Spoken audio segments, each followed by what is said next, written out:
এখন আমরা অষ্টম শ্রেণী ইসলাম পরিচয় বইয়ের হাই মাদ্রাসা সাজেশন ভিত্তিক প্রথম পার্বিক পরীক্ষার সমস্ত প্রশ্ন উত্তরগুলি নিয়ে আলোচনা করব। তোমরা যারা ইসলাম পরিচয় প্রথম পার্বিক পরীক্ষার প্রশ্ন উত্তরগুলি এখনও পাওনি, অবশ্যই খাতা কলম নিয়ে বসে যাও, প্রশ্ন উত্তরগুলি খাতায় সুন্দর করে নোট ডাউন করে নাও, পরীক্ষার আগে এগুলি পড়ে পরীক্ষা দিতে যাও। আশা করি তোমাদের রেজাল্ট অনেক ভালো হবে, এটুকু আশা করা যায়। চলো বেশি কথা না বাড়িয়ে আজকের আলোচনা শুরু করা যাক।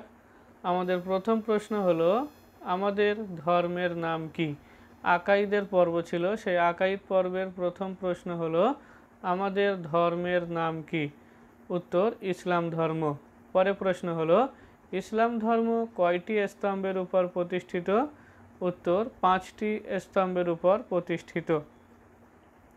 যদি এই ভিডিওটি তোমাদের ভালো লেগে থাকে এবং যদি হেল্পফুল মনে হয় তাহলে অবশ্যই তোমরা এটি বন্ধু বান্ধবীদের কাছে শেয়ার করে দিও এবং পাশে থাকা বেল আইকনটি ক্লিক করে নোটিফিকেশনে অল দিয়ে রেখো, যাতে এমন ভিডিও আপলোড দেওয়ার সঙ্গে সঙ্গে তোমরা পেয়ে যাও এবং বন্ধু বান্ধবীরাও যাতে একটু উপকৃত হয় তাদেরকেও এটি শেয়ার দিয়ে দিও লিঙ্কগুলি। চলো পরের প্রশ্ন হলো, ইসলামের মূল স্তম্ভ কয়টি ও কি কি? উত্তর ইসলামের মূল স্তম্ভ হলো 5টি, যথা কালিমা, নামাজ, রোজা, জাকাত ও হজ। পরের প্রশ্ন হলো, ইসলামের কয়টি স্তম্ভ সকল মানুষের জন্য ফরজ? উত্তর ইসলামের 3টি স্তম্ভ সকল মানুষের জন্য ফরজ, যথা কলেমা, নামাজ ও রোজা, কিন্তু জাকাত ও হজ কেবলমাত্র ধনী ব্যক্তিদের জন্য। পরের প্রশ্ন হলো, বছরে কতদিন রোজা করতে হয় বা রোজা রাখতে হয়? উত্তর 1 মাস বা 30 দিন, অর্থাৎ পুরো রমজান মাস। পরের প্রশ্ন হলো, একজন মুসলিমের মৌলিক কর্তব্যগুলি কি কি? উত্তর একজন মুসলিমের মৌলিক কর্তব্যগুলি হলো, আল্লাহকে প্রভু বলে মানা, হযরত মুহাম্মদ সাল্লাল্লাহু আলাইহি ওয়াসাল্লামকে তার বান্দা ও রসুল বলে অন্তরে বিশ্বাস করা এবং মুখে সাক্ষ্য দেওয়ার পর প্রতিদিন 5 ওয়াক্ত নামাজ কায়েম করা। পরের প্রশ্ন ছিল, মুনাফিকের সংজ্ঞা দাও। প্রশ্নটি মুনাফিক কাকে বলে এমনও আসতে পারে, অথবা টিকা লেখো মুনাফিক এমনও থাকতে পারে, অথবা মুনাফিক বলতে কি বোঝো এমনও থাকতে পারে।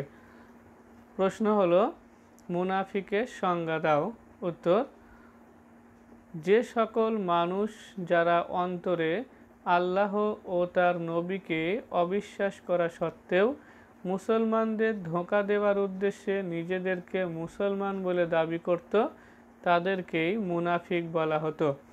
পরের প্রশ্ন হলো, মুনাফিকের লক্ষণগুলি কি কি? উত্তর, মুনাফিকের লক্ষণ হলো 4টি, যথা গচ্ছিত সম্পদের অর্থাৎ আমানতের খেয়ানত করা, 2 মিথ্যা কথা বলা, 3 প্রতিশ্রুতি বা ওয়াদা দিলে ভঙ্গ করা, 4 ঝগড়ার সময় অশ্লীল ভাষায় গালিগালাজ করা। এগুলি ছিল মুনাফিকের লক্ষণ। পরের প্রশ্ন ছিল, মুসলমানের হক বা কর্তব্য কয়টি ও কি কি? একজন মুসলমান আর একজন মুসলমানের উপর কয়টি হক ও কি কি? উত্তর, অথবা হুকুকুল মুসলিমিন বলতে কি বোঝো?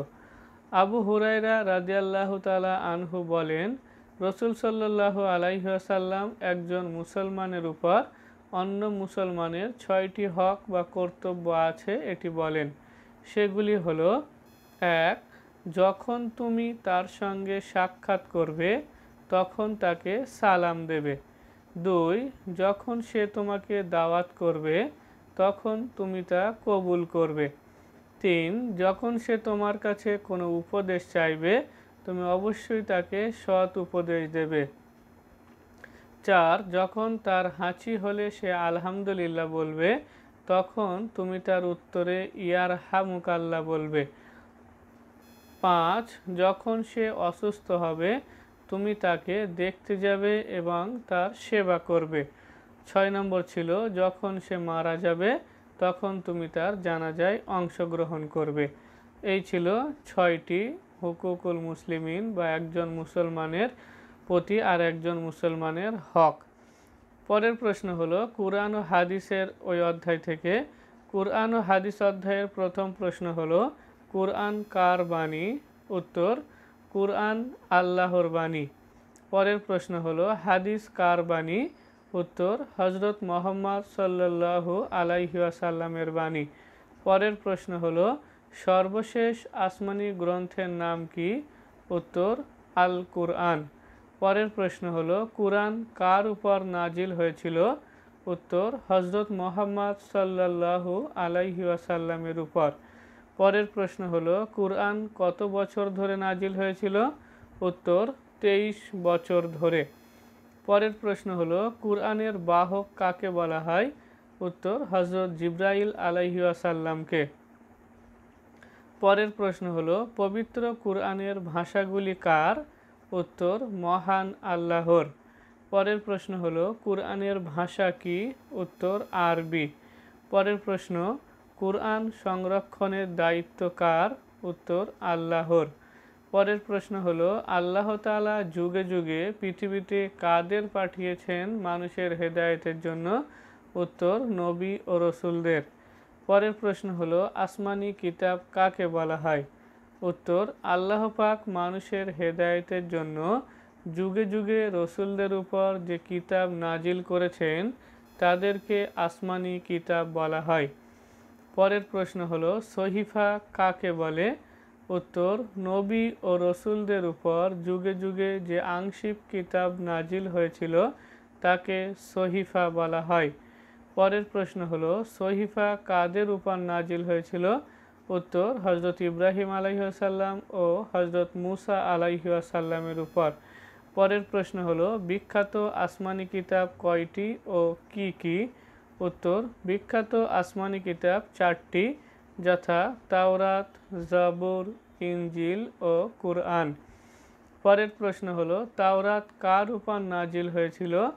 উত্তর, হজরত মুসা আলাইহিসসালামের উপর। পরের প্রশ্ন তাওরাত কোন ভাষায় রচিত? উত্তর, হিব্রু ভাষায় রচিত। পরের প্রশ্ন হলো তাওরাত কাদের উপর নাজিল হয়েছিল? উত্তর, ইহুদিদের উপর। পরের প্রশ্ন হলো জাবুর কার উপর নাজিল হয়েছিল? উত্তর, হজরত দাউদ আলাইহিসসালামের উপর। পরের প্রশ্ন হলো জাবুর কোন ভাষায় রচিত? উত্তর, হিব্রু ভাষায় রচিত। পরের প্রশ্ন হলো ইনজিল কার উপর নাজিল হয়েছিল? উত্তর, হজরত ঈসা আলাইহিসসালামের উপর নাজিল হয়েছিল। পরের প্রশ্ন হলো ইনজিল কোন ভাষায় রচিত? উত্তর, আরামি ভাষায় রচিত। আরামি। পরের প্রশ্ন হলো সূরা নাসর কোথায় অবতীর্ণ হয়েছিল? উত্তর, মদিনায়। সূরা নাসরের আয়াত সংখ্যা কত? উত্তর, 3টি। পরের প্রশ্ন হলো ফাতহুন শব্দের অর্থ কি? উত্তর, বিজয়। পরের প্রশ্ন হলো নাসরুন শব্দের অর্থ কি? উত্তর, সাহায্য। পরের প্রশ্ন হলো আফওয়াজা শব্দের অর্থ কি? উত্তর, দলে দলে। পরের প্রশ্ন হলো নাস শব্দের অর্থ কি? উত্তর, মানুষ। পরের প্রশ্ন হলো সূরা নাসরের শানে নুজুল লেখো, অর্থাৎ সূরা নাসর যে নাজিল হয়েছিল পৃথিবীতে কেন নাজিল হয়েছিল? উত্তর, হুদাইবিয়ার সন্ধি মিটে যাওয়ার পর রসুল সাল্লাল্লাহু আলাইহি ওয়াসাল্লাম মক্কা বিজয়ের সিদ্ধান্ত গ্রহণ করেন। কথা শোনার পর রসুল সাল্লাল্লাহু আলাইহি ওয়াসাল্লামের সাহাবীরা এর প্রস্তুতি গ্রহণ করেন।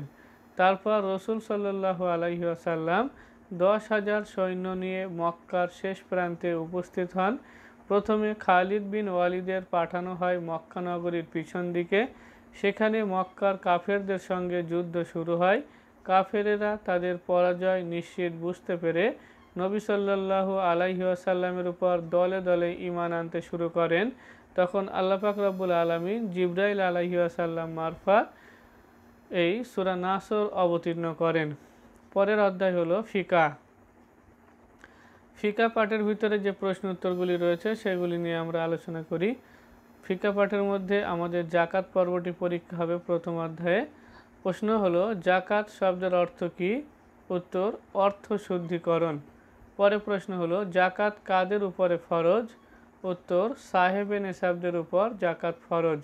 পরে প্রশ্ন হলো সাহেবে নেসাব কাদের বলা হয়? উত্তর, কোনো ব্যক্তি যদি তার সারা বছর সংসার জীবন চালানোর পর তার নিকট 7.5 তোলা সোনা বা 52.5 তোলা রূপোর সমপরিমাণ অর্থ মজুদ থাকে, তাহলে তাকে সাহেবে নেশাব বলা হয়। পরের প্রশ্ন হলো, শতকরা কত টাকা জাকাত দিতে হয়? উত্তর, 2 টাকা 50 পয়সা। পরের প্রশ্ন হলো, জাকাত কারা কারা গ্রহণ করতে পারবে? উত্তর, গরিব, মিসকিন, এখানে একটা দন্তান্ন হবে, তোমরা দিয়ে নিও। গরিব, মিসকিন, কৃতদাস, ঋণগ্রস্ত, মুসাফির, ধর্মযোদ্ধা এবং জাকাত আদায়কারী ব্যক্তিও জাকাত গ্রহণ করতে পারবে। পরের প্রশ্ন হলো, কারা জাকাত গ্রহণ করতে পারবে না? উত্তর, সাহেবে নেশাব, পিতা মাতা, দাদা দাদি, নানা নানি, পুত্র কন্যা, স্বামী স্ত্রী, অমুসলিম ও প্রিয় নবী সাল্লাল্লাহু আলাইহি ওয়াসাল্লামের বংশধররা জাকাত গ্রহণ করতে পারবে না। পরের প্রশ্ন হলো আমাদের আখলাকের পর্ব থেকে। প্রশ্ন হলো, খুলকুন শব্দটি কয় বচন? উত্তর, 1 বচন। পরের প্রশ্ন হলো, আখলাকুন শব্দটি কয় বচন? উত্তর, বহু বচন। পরের প্রশ্ন হলো, আখলাকুন শব্দের অর্থ কি? উত্তর, স্বভাব বা চরিত্র। পরের প্রশ্ন হলো, আখলাক কাকে বলে? উত্তর, ইসলামের পরিভাষায় মানুষের চালচলন, আচার ব্যবহার ও কাজকর্মের মধ্য দিয়ে মানুষের যে স্বভাব প্রকাশ পায় তাকেই আখলাক বলা হয়। পরের প্রশ্ন হলো, আখলাক কয় প্রকার ও কি কি? উত্তর, আখলাক 2 প্রকার, আখলাকে হামিদা ও আখলাকে জামিমা।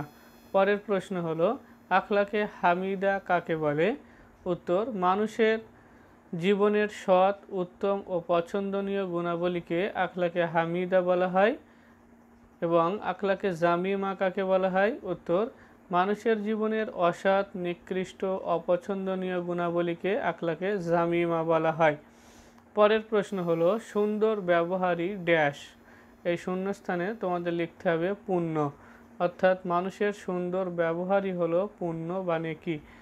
আস-সাবরু শব্দের অর্থ কি? উত্তর, ধৈর্য। আমার অ্যারাবিক কিওয়ার্ড এই মুহূর্তে নেই, তাই এই শব্দগুলো বাংলায় উচ্চারণ করে লিখেছি, তবে অবশ্যই আরবিতে পরীক্ষায় আসতে পারে, তখন তোমাদের বুঝে নিতে হবে।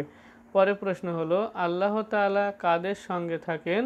উত্তর, ধৈর্য ধারণকারীদের সঙ্গে। পরের প্রশ্ন হলো, ধৈর্য হলো সুখের চাবিকাঠি। পরের প্রশ্ন হলো, কোন নবীকে অগ্নিকুণ্ডে নিক্ষেপ করা হয়েছিল? উত্তর, হযরত নবী ইব্রাহিম আলাইহিস সালামকে। পরের প্রশ্ন হলো, ভ্রাতৃত্ব বলতে কি বোঝো? উত্তর, ভাইয়ের সঙ্গে ভাইয়ের সম্পর্ককেই ভ্রাতৃত্ব বলা হয়।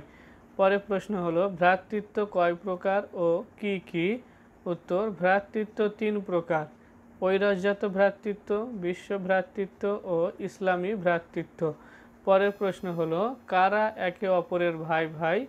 উত্তর, মুমিনগণ একে অপরের ভাই ভাই। পরের প্রশ্ন হলো, স্বাবলম্বন বলতে কি বোঝো? উত্তর, নিজের পায়ে দাঁড়ানোকে স্বাবলম্বন বলা হয়। পরের প্রশ্ন হলো, আল্লাহ পাক মানব জাতিকে কয় ভাগে ভাগ করেছেন ও কি কি? উত্তর, মানব জাতিকে 2 ভাগে ভাগ করেছেন, 1 পুরুষ ও 2 নারী। পরের প্রশ্ন হলো, বেহেশত কার পদতলে? উত্তর, মায়ের পদতলে। এরপর আমাদের নবী ও মুসলিম মনীষীদের জীবনী কথা থেকে বেশ কিছু প্রশ্ন উত্তর। প্রশ্ন হলো, হযরত মুহাম্মদ সাল্লাল্লাহু আলাইহি ওয়াসাল্লামের মক্কা জীবন কত বছর? উত্তর, 40 থেকে 53 বছর, অর্থাৎ নবুয়াতের পরে এগুলি মোট 13 বছর। পরের প্রশ্ন হলো, হযরত মুহাম্মদ সাল্লাল্লাহু আলাইহি ওয়াসাল্লাম কত খ্রিস্টাব্দে জন্মগ্রহণ করেন? উত্তর, 570 খ্রিস্টাব্দে জন্মগ্রহণ করেন। পরের প্রশ্ন হলো, হযরত মুহাম্মদ সাল্লাল্লাহু আলাইহি ওয়াসাল্লাম কত বছর বয়সে নবুয়ত পান? উত্তর, 40 বছর বয়সে। পরের প্রশ্ন হলো, মুহাম্মদ সাল্লাল্লাহু আলাইহি ওয়াসাল্লাম কে ছিলেন? উত্তর, আল্লাহর রাসূল ছিলেন। পরের প্রশ্ন হলো, হযরত মুহাম্মদ সাল্লাল্লাহু আলাইহি ওয়াসাল্লামের স্ত্রীর নাম কি? উত্তর, আম্মাজান খাদিজা রাদিয়াল্লাহু তাআলা আনহা। এটি আনহা হবে, এটা তোমরা ঠিক করে নিও। পরে প্রশ্ন হলো সর্বপ্রথম ইসলাম ধর্ম কবুল করেছিলেন কে? এটি অবশ্যই মহিলাদের মধ্যে। উত্তর খাদিজা রাদিয়াল্লাহু তাআলা আনহা। পরে প্রশ্ন হলো খাদিজা রাদিয়াল্লাহু তাআলা আনহার পর পুরুষদের মধ্যে ইসলাম ধর্মকে কবুল করেছিলেন? উত্তর হযরত আলী রাদিয়াল্লাহু তাআলা আনহু। পরে প্রশ্ন কুরাইশদের অত্যাচারে নবমুসলিমরা কোথায় গিয়ে আশ্রয় নিয়েছিলেন? উত্তর আবিসিনিয়ায়। পরের প্রশ্ন হলো আবিসিনিয়ার রাজার নাম কি?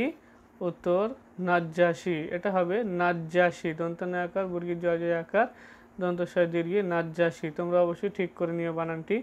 পরের প্রশ্ন হলো রসুল সাল্লাল্লাহু আলাইহি ওয়াসাল্লাম কত খ্রিস্টাব্দে মেরাজ গমন করেন? উত্তর 620 খ্রিস্টাব্দে।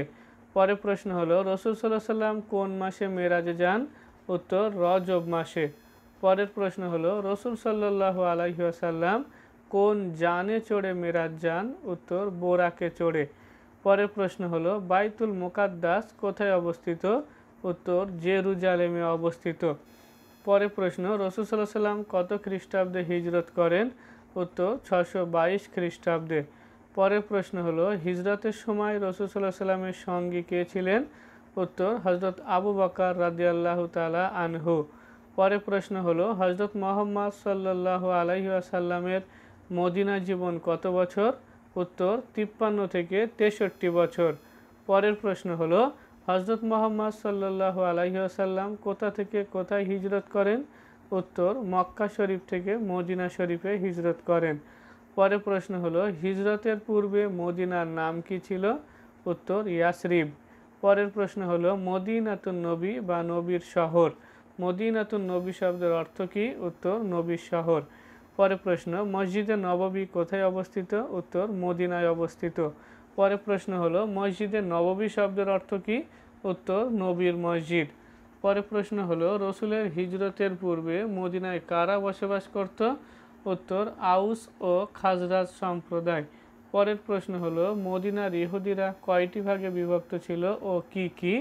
উত্তর মদিনার ইহুদিরা 3টি ভাগে বিভক্ত ছিল, যথা 1 বানু কোরাইজা, 2 বানু নাসির এবং 3 বানু কাইনুকা। এমনই বানান, তোমরা একটু খেয়াল করো। পরের প্রশ্ন হলো মদিনার সনদ কি?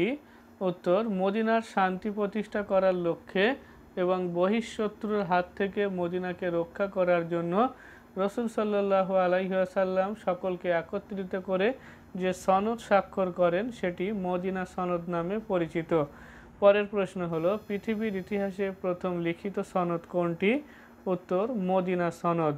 পরের প্রশ্ন হলো রসুল সাল্লাল্লাহু আলাইহি ওয়াসাল্লামের মদিনা জীবনে কোন কোন যুদ্ধ হয়েছিল? উত্তর বদর, ওহদ, খন্দক ও হুনাইনের যুদ্ধ। পরের প্রশ্ন হলো রসুল সাল্লাল্লাহু সাল্লাম কত খ্রিস্টাব্দে হজের উদ্দেশ্যে মক্কা গমন করেন? উত্তর 632 খ্রিস্টাব্দে 23শে ফেব্রুয়ারি।